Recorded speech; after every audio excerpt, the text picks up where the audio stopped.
आज मैं आप सभी के सामने एक ऐसा इंसिडेंट डिस्कस करूंगा जिसको जानने के बाद एक देश के अंदर आग सी लग गई और एक रूल की डिमांड उठी कि फिर से फांसी वाला कानून लागू किया जाए। जी हाँ, एक ऐसा भयंकर केस जिसके बारे में आज भी कहा जाता है कि आप उसको गूगल मत करिएगा। आमतौर पर मैं आपको लाइक्स वाइक्स के लिए कहता हूँ, लेकिन ये इतना ब्रूटैलिटी वाला केस था कि मुझे आज की वीडियो को बनाते हुए बहुत ज़्यादा अंदर से रोना आया। क्यों, आपको पता लग जाएगा। मुझे आज कोई लाइक वाइक्स नहीं चाहिए हैं। Let's dive in.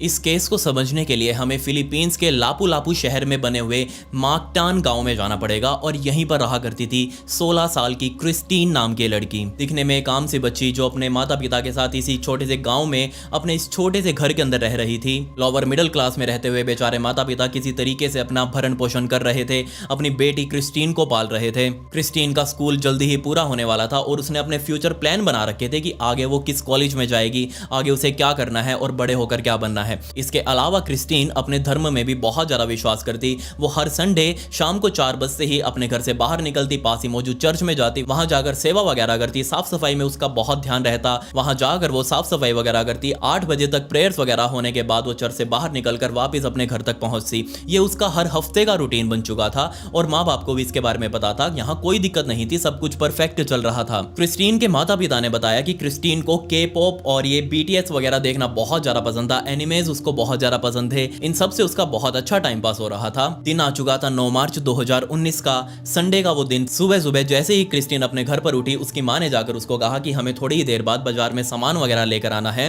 क्रिस्टीन अपनी माँ के साथ बाजार वगैरह गई। बाजार से वापस घर आकर उसने अपने के पॉप वगैरह के कुछ एपिसोड्स उसने मिस कर दिए थे पिछले कुछ दिनों में, तो वो एपिसोड्स उसको वो पूरे करने थे देखकर। और शाम का टाइम हो चुका था। शाम के जैसे ही 3:45 बजे उसने अपनी माँ को कहा कि मैं पास ही के उसी चर्च में जा रही हूँ। उसकी माँ ने कहा कोई दिक्कत नहीं है, तुम जाओ, लेकिन टाइम से घर वापस आ जाना। क्रिस्टीन तकरीबन 3:45 बजे के आसपास ही घर से बाहर निकली, पास ही के चर्च में गई और वहां जाकर उसने वही अपना काम किया जिसके लिए उसको वॉलंटियर किया गया था। क्रिस्टीन को भेजने के बाद क्रिस्टीन की माँ अपने घर के कामों में लग चुकी थी। एक्चुअल में क्रिस्टीन के पिता जल्दी ही घर पर आने वाले थे, उसके लिए खाना वाना बनाना था। तो खाना वाना बनाते हुए तकरीबन 7 बजे का टाइम हो चुका था और क्रिस्टीन अभी तक भी घर नहीं आई थी। क्रिस्टीन की माँ को लगा कोई दिक्कत नहीं है, थोड़ी देर में आ जाएगी। तकरीबन 7:30 बजे का टाइम हो चुका था। क्रिस्टीन के पिता भी घर पर अब तक आ चुके थे। तभी यहाँ क्रिस्टीन की माँ ने क्रिस्टीन के पिता को बताया कि क्रिस्टीन अभी तक चर्च से वापस नहीं आई है। क्रिस्टीन के पिता ने कहा कोई दिक्कत नहीं है, थोड़ी देर में आ जाएगी। तकरीबन 8 बजे तक भी जब क्रिस्टीन घर पर वापस नहीं आई तो यहाँ क्रिस्टीन के माता पिता को बहुत ज्यादा टेंशन होने लगी, ऑब्वियसली, क्योंकि ये वो टाइम था जब नॉर्मली क्रिस्टीन वापस अपने घर पर आ जाया करती थी, लेकिन अभी तक नहीं आई। तो दोनों को टेंशन हुई, दोनों घर से बाहर निकले, आस पड़ोस में पूछने लगे कि आखिर क्रिस्टीन को किसी ने आते हुए देखा है क्या। तो सभी ने मना कर दिया, जिसके बाद गांव के लोकल लोगों ने मिलकर क्रिस्टीन को ढूंढना शुरू किया, लेकिन किसी को भी क्रिस्टीन की कोई लोकेशन नहीं मिल रही थी। तो सभी लोग और क्रिस्टीन के माँ बाप ने मिलकर डिस्कस किया कि क्यों ना हम एक बार पुलिस स्टेशन में जाकर उसकी रिपोर्ट लिखवा दे कि आखिर क्रिस्टीन गुम हो चुकी है और अभी तक घर वापस नहीं आई। सारे लोग मिलकर वहीं लोकल पुलिस स्टेशन में गए। पुलिस वालों को जाकर बताया कि इस तरह से क्रिस्टीन घर पर वापस नहीं आई है। वो 4 बजे से घर से निकली हुई है, चर्च का नाम बोलकर गई थी, लेकिन अभी तक घर वापस नहीं आई, जबकि उसे 7 सवा 7 के आसपास ही घर वापस आ जाना चाहिए था और अभी तक रात के 9 बज चुके हैं। लेकिन यहाँ सोचकर देखिए, इन 1.5 IQ वाले पुलिस ऑफिसर्स ने कहा कि कोई दिक्कत नहीं है, हम अभी ढूंढने का काम शुरू करते हैं। बोल तो दिया उन्होंने ढूंढने का काम शुरू करते हैं, लेकिन ढूंढने के नाम पर ये लोग क्रिस्टीन के घर के आसपास ही क्रिस्टीन को ढूंढ रहे थे, जहां पर ये गांव के लोकल लोग पहले ही अपनी छानबीन कर चुके थे, जिनको क्रिस्टीन अभी तक नहीं मिली थी। पूरी रात क्रिस्टीन के माँ बाप, क्रिस्टीन के आस पड़ोस वाले लोग और साथ ही पुलिस वाले भी इसी गांव के अंदर क्रिस्टीन को ढूंढते रहे, लेकिन क्रिस्टीन नहीं मिली। 10 मार्च की सुबह आ चुकी थी और उसी लोकल पुलिस स्टेशन में एक कॉल आई और जैसे ही पुलिस वालों ने वो कॉल उठाई, एक्चुअल में वो कॉल यहीं गांव में रहने वाले किसान ने करी थी। जैसे वो सुबह सुबह उठकर अपने खेतों में गया तो उसको ऐसा भयानक नजारा दिखा, जिसको देखते ही उसने कॉल किया। कॉल में उस किसान ने बताया कि जनाब, मैं जैसे ही अपने खेतों में पहुंचा तो यहाँ पर मुझे एक लाश पड़ी हुई दिखाई दी। ये एक लड़की की लाश है, आप तुरंत आकर एक बार देख लीजिए। ये बात सुनते ही पुलिस वालों ने क्रिस्टीन के माता पिता को भी बुलाया, साथ में काफी सारे लोकल लोग भी मौजूद थे। ये सारे मिलकर उसी खेत में गए और जैसे ही खेत में पहुंचे, वहां का हाल देखकर यकीनन सभी की रूह कांप गई, क्योंकि जिस हाल में वो लाश पड़ी थी, किसी ने उम्मीद नहीं करी थी कि कोई किसी के ऊपर इतनी ज्यादा बेदर्दी भी दिखा सकता है। जी हाँ, यहाँ पर एक लड़की की लाश मौजूद थी और ये लाश किसी और की नहीं बल्कि बेचारी क्रिस्टीन ली की ही थी। सभी लोग उसको आइडेंटिफाई करने में लगे हुए थे, लेकिन किसी को भी सही से पहचान में नहीं आ रहा था कि क्या ये सच में क्रिस्टीन ही है, क्योंकि एक तो क्रिस्टीन के शरीर के ऊपर एक भी कपड़ा मौजूद नहीं था, सिर्फ एक जीन्स मौजूद थी जिसे भी घुटनों से नीचे तक खींचा हुआ था। और उसके अलावा उसके शरीर के ऊपर कोई भी कपड़ा मौजूद नहीं था। दिक्कत यहाँ नहीं थी, दिक्कत शुरू हुई क्रिस्टीन के फेस से। जी हाँ, जैसे ही लोगों ने उस लाश का फेस देखा, किसी को भी यकीन नहीं हो रहा था कि सच में किसी इंसान की लाश है या फिर ये कुछ और है, क्योंकि यहाँ पर उस लाश का आधा चेहरा ही गायब था। उस लाश के चेहरे को किसी ने बहुत सटीकता से पिज्जा के एक स्लाइस की तरह बीच में से काट दिया था। जैसे ये चीज पुलिस वालों ने देखी तो उनको समझ नहीं आया कि आखिर ये काम कर कौन सकता है। और सबसे पहले तो क्रिस्टीन के माता पिता को बुलाया गया। आसपास जो कपड़े पड़े हुए थे और वो जो जीन्स उस लाश ने पहनी हुई थी, सिर्फ उसके बेसिस पर ही क्रिस्टीन के माता पिता ने बताया कि हाँ, ये तो कपड़े क्रिस्टीन के ही हैं और हाथ पैरों को भी देखकर यही लग रहा है कि ये क्रिस्टीन ही है। लेकिन इसका ये हाल कोई कैसे कर सकता है? हमें तो विश्वास नहीं हो रहा कि सच में हमारी बेटी है भी या नहीं। पुलिस ने तुरंत एक एम्बुलेंस मंगवाई, लाश को एम्बुलेंस में लोड करवाया गया और पोस्टमार्टम के लिए भिजवाया गया। इस लाश का इतना बुरा हाल देखकर वहां पहले ही लोगों के अंदर गुस्सा फूट पड़ा था और गुस्सा तो अभी असली फूटने वाला था। जी हाँ, जैसे ही पोस्टमार्टम रिपोर्ट सामने आई तो उसके अंदर लिखा हुआ था कि ना सिर्फ इस लड़की के चेहरे को बहुत सटीकता से काटा गया है, बल्कि उसके सिर के अंदर बहुत सारा एसिड भी भरा गया था। सोचकर देखिए आप, जहां से उस लड़की का चेहरा काटा गया उसके बाद उसके सिर को कुछ इस तरीके से हाथों से फाड़ा गया और उसके बाद उसके अंदर एसिड भरा गया। उसका दिमाग पूरी तरीके से एसिड से जल चुका था, उसका जबड़ा पूरे तरीके से एसिड से जल चुका था, उसकी जो ऊपरी त्वचा थी वो सारी की सारी एसिड से जलकर खत्म हो चुकी थी, वहीं गल चुकी थी। इतना ही नहीं, जिसने भी ये कांड किया था वो यही नहीं रुका, उसने इस लाश के गले को काटा, सटीकता से बहुत धारदार हथियार से काटकर उसको बाद में हाथों से फाड़ा और उसके अंदर से भी काफी सारे अंग गायब हो चुके थे। जैसे ये बात लोगों को पता चली, लोगों के अंदर भयंकर गुस्सा फूट चुका था कि आखिर कोई इतना बेदर्द कैसे हो सकता है, कोई इतना बेरहमी वाला कांड कैसे करेगा। हमने आज तक बहुत सारे मर्डर देखे हैं, लेकिन इस तरीके का मर्डर पहली बार लोग देख रहे थे। अब आप यहां पर वहां का लॉ एंड ऑर्डर देखिए कैसा हो चुका था कि लोगों का गुस्सा कम करने के लिए वहां पर पोस्टमार्टम रिपोर्ट में यह लिखा गया कि नहीं, लड़की के साथ बलात्कार नहीं किया गया, उसका रेप नहीं हुआ। पुलिस वालों ने अपने एक ऑफिशियल बयान में सामने आकर कहा कि यहां हमें दो पॉसिबिलिटीज लग रही हैं जिसकी वजह से कांड हुआ होगा। या तो हो सकता है किसी ने इस कांड को बलि वगैरह देने के लिए अंजाम दिया, यानी कि कोई रिचुअल वगैरह किया होगा, तंत्र मंत्र के लिए बेचारी क्रिस्टीन की बलि दे दी गई। या फिर हो सकता है जिसने भी ये कांड किया होगा उसने हैवी डोज ले रखी होगी माल वगैरह की। जी हाँ, माल पीकर वो सेट हो चुका होगा और उसने बेचारी क्रिस्टीन के साथ ये कांड कर दिया। लेकिन जैसी ये चीज लोगों ने सुनी, लोगों का गुस्सा फूट पड़ा और ऑब्वियसली गुस्सा फूटना जायज भी था। मीडिया के अंदर ये बात पहुंच चुकी थी, पूरे देश के अंदर ये न्यूज आग की तरह फैली और लोग सड़कों पर आ चुके थे ये जानने के लिए कि आखिर बेचारी क्रिस्टीन के साथ एक 16 साल की लड़की, उसके साथ कोई ऐसा क्यों करेगा। सरकार को इस केस के अंदर दखल अंदाजी करनी पड़ी और 2 मिलियन पैसों का एक इनाम रखा गया। जो भी इस केस को बढ़ाने में पुलिस की मदद करता उसको 2 मिलियन करेंसी वहां की सरकार की तरफ से दी जाने वाली थी। लेकिन यहां भी पुलिस वालों को काफी दिक्कतों का सामना करना पड़ा। ऐसे ही लोग 2 मिलियन के लालच में उठ उठकर सामने आ रहे थे और किसी का भी नाम लगा रहे थे कि जनाब इसने किया होगा, आप तुरंत इसको अरेस्ट करिए, हमने इसको क्रिस्टीन के साथ देखा था, ये वहां क्रिस्टीन के पास ही मौजूद था। ऐसे ऐसे लोग किसी के ऊपर भी आकर इल्जाम लगा रहे थे बिना किसी सबूत के। लेकिन जब पुलिस उनको अरेस्ट करके उनका बयान लेती तो उनके पास एक सॉलिड एलावाई होता कि नहीं जनाब, हमने नहीं किया, हम तो उस टाइम पर यहां मौजूद थे, वहां मौजूद थे, हम नौकरी पर थे, हम अपने काम धंधे पर थे। जैसे ही लोगों का गुस्सा फूटता हुआ सरकार ने देखा तो सरकार ने इस केस को वहां की सबसे बड़ी इन्वेस्टिगेटिंग एजेंसी एनबीआई के हाथों में सौंपा और एनबीआई ने जैसे ही इस केस को संभाला, उन्होंने इसको बहुत सीरियसली लिया और आसपास के सभी सीसीटीवी फुटेज को खंगालना शुरू किया। सबसे पहले वो उसी चर्च में गए ये देखने के लिए कि क्या सच में उस दिन क्रिस्टीन चर्च आई थी या नहीं, वहां उसने आकर सेवा वगैरह की थी या नहीं। तो जैसे ही वो चर्च में पहुंचे, वहां पर उसकी लॉग बुक चेक की गई, वहां क्रिस्टीन की एंट्री थी, एग्जिट का भी टाइम लिखा हुआ था, तकरीबन 6:15 के आसपास क्रिस्टीन ने वहां से एग्जिट कर दिया था। अब इतनी जल्दी एग्जिट क्यों किया जबकि उसे वहां से 7 बजे के आसपास निकलना चाहिए था, ये अभी तक किसी को भी समझ नहीं आ रहा था। खैर, जब एनबीआई सीसीटीवी वगैरह को खंगाल रही थी तब यहां उनको एक फुटेज हाथ लगी जिसके अंदर क्रिस्टीन एक रोड के ऊपर चलते हुए दिखाई दे रही थी, लेकिन वो अकेली नहीं थी, उसके साथ कोई और भी मौजूद था। अब ये व्यक्ति कौन था, इनकी पहचान लगा पाना पुलिस वालों के लिए बहुत ज्यादा मुश्किल हो चुका था क्योंकि इनका शरीर सीसीटीवी में सिर्फ पीछे से दिखाई दे रहा था, इनकी शक्ल नहीं दिख पा रही थी। लोगों ने पहचान तो लिया कि लड़की तो क्रिस्टीन ही है, ये लड़का कौन है ये अभी तक किसी को समझ नहीं आया। और बदकिस्मती से बेचारी क्रिस्टीन को इसी सीसीटीवी फुटेज में अंतिम बार जिंदा देखा गया था। खैर, इस केस की जांच करते हुए पुलिस वाले जब पिछले केसेस को खंगाल रहे थे, पिछले रिकॉर्ड्स को खंगाल रहे थे कि आखिर ऐसा काम कौन कर सकता है। तो उनको एक योनेस नाम के व्यक्ति के बारे में पता चला। जी हाँ, एक्चुअल में योनेस इसी लापू लापू सिटी में काफी सालों पहले उसने एक मर्डर किया था और उसकी सजा काटकर वो अब जेल से बाहर भी आ चुका था। और जैसे ही पुलिस वाले वापस इस योनेस के पास पहुंचे, उसको गिरफ्तार किया गया, पुलिस स्टेशन में लाया गया, उसकी अच्छे से सेवा की गई। सेवा करते करते वो यही बोल रहा था कि जनाब मैंने नहीं किया, आप किसी से भी जाकर पूछ लीजिए, मैंने पहले एक मर्डर किया था इस तरीके से, लेकिन ये वाला कांड मैंने नहीं बैठाया, आप जाकर मेरे बॉस से पूछ लीजिए जहां मैं नौकरी करता हूं। तो पुलिस वाले सीधा उस बॉस के पास पहुंचे। उसने कहा कि हाँ जी जनाब, 9 मार्च के दिन तो ये पूरे दिन मेरे पास ही था, एक्चुअल में रात को भी ये मेरे पास ही सोया था और सुबह सुबह अपने घर गया था, इसकी नाइट शिफ्ट मेरे पास लगी हुई थी। जैसे ये चीज पुलिस वालों ने सुनी तो ऑब्वियसली अब योनेस को तो छोड़ना पड़ेगा, क्योंकि उसके खिलाफ कोई भी सबूत पुलिस वालों को नहीं मिल पा रहा था। तब यहाँ पुलिस वालों ने क्रिस्टीन के माता पिता से पूछताछ करी।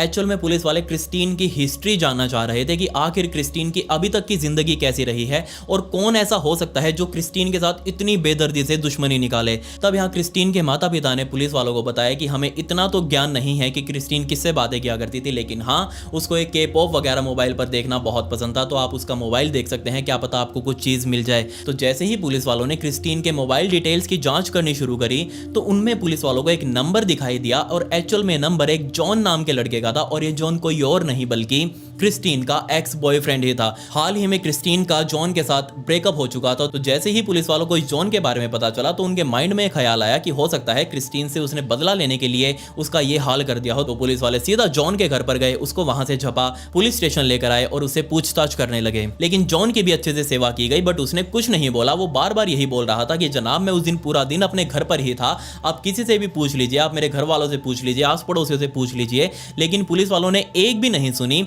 और बिना कुछ सोचे समझे, बिना किसी सबूत के उसके ऊपर मर्डर का चार्ज फ्रेम भी कर दिया, उसके ऊपर आरोप साबित कर दिए गए, वो भी कोर्ट के अंदर। सोच कर देखिए आप, उसको कोर्ट में पेश किया गया। चार्जशीट यहां प्रॉपर बन चुकी थी कि जो भी किया है इस जॉन ने ही किया है, लेकिन बार बार जॉन के माता पिता ये बोल रहे थे कि हम एटलीस्ट 9 ऐसे लोगों को पेश कर सकते हैं जिन्होंने उस टाइम पर उस शाम जॉन को अपने आसपास देखा हो। तो जॉन अपने घर पर रहते हुए ये कांड कैसे कर सकता था? लेकिन ये चीज किसी को भी समझ नहीं आ रही थी। पुलिस वालों को बस ये चाहिए था कि जल्दी से जल्दी ये केस बंद हो जाए और उनके सिर से सिरदर्दी हटे। जो ऊपर से मीडिया प्रेशर बना हुआ है, सरकार का प्रेशर बना हुआ है, वो किसी भी तरीके से इस प्रेशर से छुटकारा पाना जा रहे थे और इसी छुटकारा पाने के चक्कर में उन्होंने जॉन को अंदर भी डाल दिया। लेकिन जैसे ही जॉन को सजा हुई उस टाइम पर लोगों का गुस्सा और ज्यादा भड़क गया, क्योंकि लोगों को लग रहा था कि जॉन शायद सच बोल रहा है, उसने काम नहीं किया, क्योंकि ये काम कोई ऐसा कर सकता था जिसके अंदर बहुत ज्यादा जोर हो और वो बहुत ज्यादा गुस्सा लेकर बैठा हुआ हो क्रिस्टीन के प्रति। लोगों का गुस्सा देखते हुए ना सिर्फ कोर्ट को बल्कि एनबीआई को भी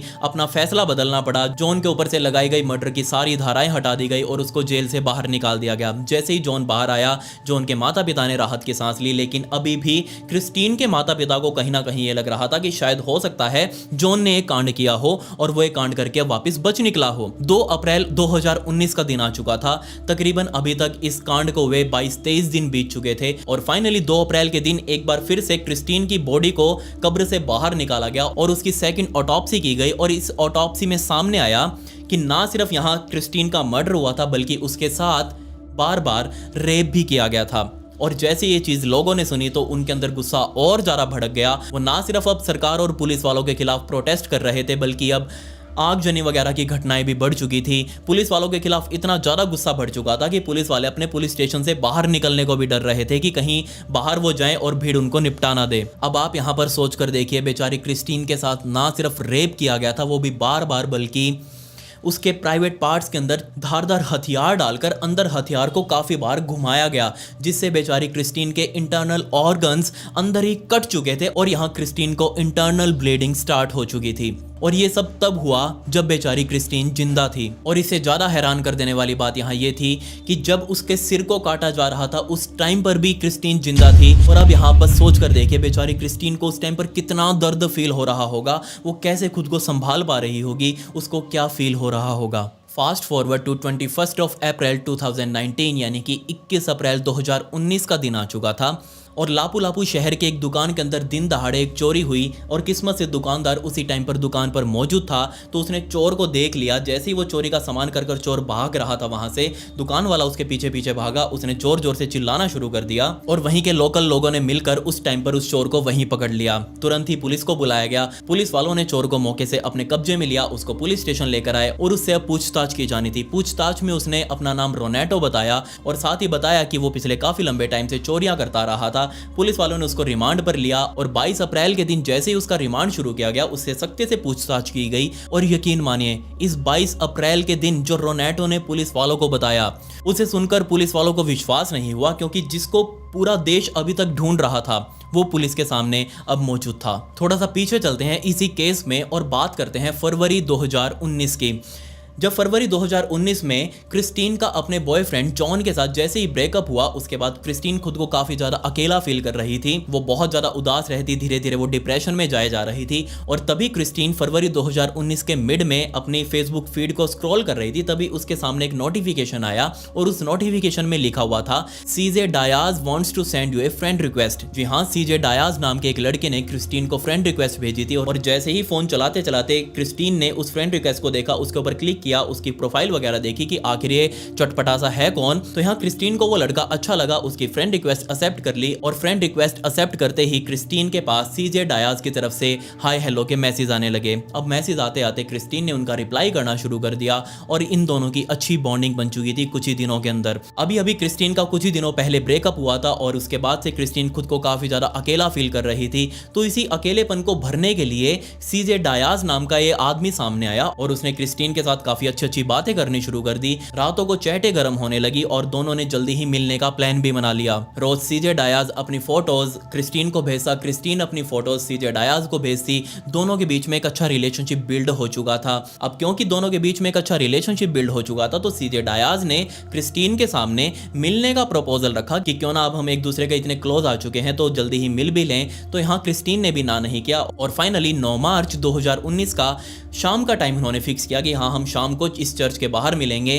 क्रिस्टीन शाम के 4 बजे जैसे अपने घर से बाहर निकलकर उस चर्च में गई, वहां उसने साफ सफाई वगैरह करी, अपने लॉग बुक के अंदर अपनी एंट्री करी और तकरीबन 6 बजे के आसपास वो चर्च से बाहर आ चुकी थी। उसने बाहर आते ही अपना फोन निकाला और फेसबुक पर अपने उसी दोस्त सीजे डायाज को मैसेज करना शुरू कर दिया कि मैं चर्च के बाहर खड़ी हूँ, तुम कहाँ पर हो। और ज्यादा देर ना करते हुए क्रिस्टीन के पास फिर से मैसेज आया कि मैं भी चर्च के बाहर ही खड़ा हूँ। जैसी ये चीज क्रिस्टीन ने पढ़ी, वो इधर उधर देखने लगी कि आखिर सीजे डायाज है कहाँ पर। तभी एक 43 साल के आदमी ने क्रिस्टीन को देखकर ऐसे हाई किया। ये देखकर क्रिस्टीन बहुत ज्यादा हैरान कि मैं तो यहाँ पर सीजे डायाज से मिलने आई हूँ और ये चटपटा सा मुझे हाई क्यों कर रहा है। तभी दूर से हाई करते ही वो आदमी धीरे धीरे चलकर क्रिस्टीन के पास आया और उसके सामने हेलो के लिए अपना हाथ आगे बढ़ाया, लेकिन क्रिस्टीन ने उससे हेलो करने से मना कर दिया। क्रिस्टीन ने उससे कहा कि तुम आखिर कौन हो, मैं तो यहाँ पर सीजे डायाज से मिलने आई हूँ। जिसके पलट में उस 43 साल के आदमी ने कहा कि मैं ही सीजे डायाज हूँ और मैं ही हूँ जिससे तुम इतने टाइम से बातें करते आ रही थी। जैसे ये चीज क्रिस्टीन ने देखी, वो एकदम से हैरान कि नहीं, ये नहीं हो सकता। मैं जिससे बातें करती हूँ वो तो तकरीबन 23-24 साल का लड़का है और तुम तो एक अधेड़ उम्र के व्यक्ति लग रहे हो। दोनों के बीच में काफी ज्यादा उस टाइम पर तू मैं हो चुकी थी। ऑब्वियसली जिससे अभी तक क्रिस्टीन बातें करती आ रही थी सीजे डायाज, वो एक फेक आईडी थी और ये फेक आईडी किसी और ने नहीं बल्कि उसी रोनेटो ने बना रखी थी। और रोनेटो ही यहाँ पर सीजे डायाज बनकर बेचारी क्रिस्टीन से अभी तक बातें करता रहा था, उसकी फीलिंग्स के साथ खेल रहा था। खैर, दोनों के बीच में थोड़ी तू मैं हुई और यहीं से क्रिस्टीन अपने उस चर्च से बाहर निकलकर वापस अपने घर की तरफ जाने लगी। लेकिन सीजे डायाज उर्फ रोनेटो ने क्रिस्टीन का पीछा नहीं छोड़ा। वो भी क्रिस्टीन के साथ साथ उसके साइड में चल रहा था और ये जो सीसीटीवी फुटेज सामने आई थी, इसके अंदर कोई और नहीं बल्कि ये रोनेटो खुद मौजूद था। वो बार बार क्रिस्टीन को यही समझाया जा रहा था कि तुम मुझे समझने की कोशिश करो, मुझसे गलती हुई है कि मैंने तुमसे फेक आईडी बनाकर बात करी, लेकिन मेरी फीलिंग्स बिल्कुल ट्रू हैं। अब आप सोच कर देखिए, ये चटपटा सा जिसके पहले ही 4 बच्चे मौजूद हैं, उसकी शादी हो चुकी है, 43 साल की उम्र है और दिक्कत यहाँ पर यह थी कि रोनेटो को काफी बार पुलिस वालों ने उठाया था सिर्फ और सिर्फ नशे पतों के लिए। उसका सिर्फ काम यही बन चुका था कि सुबह से शाम होते होते किसी तरीके से उसे माल की पुड़िया मिल जाए और वो पीकर उसे भंड होकर आराम से सो जाए। और इसी चक्कर में उसका पुलिस स्टेशन में भी आना जाना लगा रहता। खैर, घर जाते जाते वो बार बार क्रिस्टीन को समझा रहा था कि तुम मुझसे मिलो, तुम मुझसे बातें करो, तुम मुझसे ऐसे गुस्सा होकर मत जाओ। और एक पॉइंट पर आकर क्रिस्टीन और इसके बीच में फिर से रास्ते पर रुककर दोनों आपस में लड़ने लगे। लेकिन यहाँ रोनेटो एक्चुअल में उस टाइम पर भी माल पीकर ही क्रिस्टीन से मिलने आया हुआ था और इसी माल के नशे में उसको समझ नहीं आया कि वो एक्चुअल में अब क्रिस्टीन के साथ कैसे डील करे। वो तो अपने घर जाए जा रही थी, अंधेरा उस टाइम पर वैसे ही हो चुका था। उसने क्रिस्टीन का हाथ पकड़ा और एक बहुत ही पतली सी गली से होते हुए वो क्रिस्टीन को साइड में ही मौजूद खेतों की तरफ लेकर गया और वहां जाकर उसके साथ ना सिर्फ बलात्कार किया बल्कि अपने पास रखे हुए एक बहुत ही धारदार चाकू के साथ उसका ये हाल भी कर दिया। ना सिर्फ उसके प्राइवेट पार्ट्स के अंदर 20 से भी ज्यादा बार चाकू मारे गए जिससे बेचारी क्रिस्टीन के इंटरनल ऑर्गन्स में ब्लीडिंग शुरू हो चुकी थी, बल्कि क्रिस्टीन का फेस एक पिज्जा स्लाइस की तरह काटा गया। और ये सारा कांड करने के बाद भी रोनेटो नहीं रुका। उसको डर था कि इस हालत में तो क्रिस्टीन की पहचान हो सकती है, तो अपने आप को बचाने के लिए उसको क्रिस्टीन की पहचान मिटानी होगी। वो बेचारी क्रिस्टीन की लाश को वहीं पर छोड़कर अंधेरे का फायदा उठाते हुए अपने घर पर गया। वहां जाकर उसने अपने कपड़े वगैरह बदले और पास ही की दुकान से उसने एसिड वगैरह खरीदा। एसिड खरीदकर वो वापस उसी खेत में आया और अब सोच कर देखिए, उसने बेचारी क्रिस्टीन के सर को पकड़कर उसके अंदर एसिड भरना शुरू कर दिया ताकि ये सर यहीं पर गल जाए और बेचारी क्रिस्टीन की पहचान ही ना हो। जैसे ही पुलिस वालों ने उसका ये बयान सुना, उनको विश्वास ही नहीं हुआ कि ये आदमी ऐसा काम कर सकता है। खैर अगले दिन पुलिस वालों ने उसे कोर्ट में पेश किया। उसके घर से वो खून वाले कपड़े भी बरामद किए गए जिसको पहनकर उसने उस कांड को अंजाम दिया था। और फाइनली भी कोर्ट में उसके खिलाफ केस चल ही रहा था। दिन आ चुका था 25 मई 2019 का। सुबह सुबह पुलिस वाले जैसे ही एक एक सेल को चेक कर रहे थे और जैसे ही वो रोनेटो येनेज की सेल में पहुंचे और वहां जाकर उन्होंने देखा कि यहाँ तो रोनेटो येनेज अपनी सेल के अंदर मरा हुआ है। जी हाँ, उसने अपने आप को वहीं पर फांसी लगा ली थी। और पुलिस वालों ने दुनिया के सामने आकर ये कह दिया कि रोनेटो येनेज अब इस दुनिया में नहीं रहा। अब कैसे नहीं रहा? क्या सच में उसने अपने आप के साथ ये कांड किया था, या फिर हो सकता है आप समझदार ही हैं बाकी तो, क्योंकि पूरे देश का गुस्सा उसके ऊपर फूट पड़ा था। खैर उसको सजा नहीं हुई, लेकिन हाँ पूरा देश इकट्ठा हो चुका था और सरकार से डिमांड कर रहा था कि जो कानून, यानी कि वहाँ मृत्युदंड का कानून आज नहीं है, बहुत पहले तो था लेकिन उसको बाद में बंद कर दिया गया था कि कोई कितना ही बड़ा क्रिमिनल क्यों ना हो उसको डेथ सेंटेंस यानी कि मृत्युदंड नहीं दिया जाएगा। लेकिन इस कांड को देखते हुए, इसकी गंभीरता को देखते हुए पूरा देश इकट्ठा हुआ सरकार के सामने और गुहार लगाई गई कि एक बार फिर से मृत्युदंड का प्रावधान शुरू किया जाए और इस रोनेटो येनेज को मृत्युदंड दिया जाए। खैर ये बहुत ही दिल दहला देने वाली स्टोरी थी बेचारी क्रिस्टीन ली की, जिसकी उम्र सिर्फ 16 साल की थी। उसने क्या ही देखा था अभी जिंदगी में, उसका आने वाला भी फ्यूचर पड़ा था पूरा का पूरा, लेकिन उससे पहले ही वो एक राक्षस के हाथों में फंस गई। और सिर्फ इस गलती की वजह से कि उसने किसी अननोन पर, जो कि सोशल मीडिया पर मिला था उसे, उस अननोन पर उसने विश्वास किया, ऑनलाइन ही उसके साथ थोड़ी क्लोज हो गई और उसने मिलने का प्लान बना लिया, ये बिना जाने कि आखिर सामने वाला है कौन। आज के टाइम पर ये सोशल मीडिया, मैं कहूँ तो सबसे ज़्यादा जो क्राइम हो रहे हैं वो सबसे ज़्यादा इसी सोशल मीडिया की वजह से हो रहे हैं। हम किससे बात कर रहे हैं,